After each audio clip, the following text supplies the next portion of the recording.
Michael Jackson ಅವರು ಸಾವು ವ್ಯಕ್ತಿಗೆ ಹೊರತು ವ್ಯಕ್ತಿತ್ವಕ್ಕಲ್ಲ ಅನ್ನೋದನ್ನ ಅವರು 2009ರಲ್ಲಿ ಮೈಕಲ್ ಜಾಕ್ಸನ್ ಅವರು 50 ವರ್ಷ ಬದುಕಿದ್ರು, ನಿಧನ ಹೊಂದಿದ್ರು ಅಂತ ನಿಮ್ಗೆ ಗೊತ್ತಿರ್ಬೋದು. ಆ ಟೈಮಲ್ಲಿ ಯೂಟ್ಯೂಬ್ ಅಲ್ಲಿ 10 ಮಿಲಿಯನ್ ವೀಕ್ಷಣೆ ಲೈವ್ ಅಲ್ಲಿ ಎಲ್ಲರೂ ನೋಡ್ತಿದ್ರಂತೆ. 1997ರಲ್ಲಿ ಅವರೊಂದು ಕಾನ್ಸರ್ಟ್ ಮಾಡ್ತಾರೆ, ಡ್ಯಾನ್ಸ್ ಕಾನ್ಸರ್ಟ್.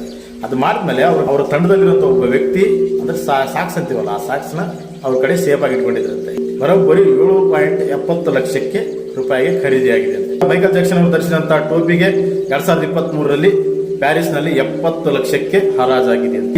ಬ್ಲೌಸ್ ಟೈಪ್ ಇರ್ತಾವಲ್ಲ ಕೈಗೌಸು, ಅವು ಬರೋಬ್ಬರಿ 3 ಕೋಟಿಗೂ ಅಧಿಕ ಹೆಚ್ಚು ಹರಾಜಾಗಿತ್ತಂತೆ. 2009ರಲ್ಲೇ ಮಾಡಿದ್ರು. ಅದು ಕೂಡ ನಂಬರ್ 1 ಪಾಪ್ ತಾರೆಯಾಗಿದ್ರು. 2009 ಜೂನ್ 25ರಂದು ಮೈಕಲ್ ಜಾಕ್ಸನ್ ಅವರಿಗೆ ಹೃದಯಾಘಾತವಾಗಿ ಅವರು ಸಾವನ್ನಪ್ತಾರೆ.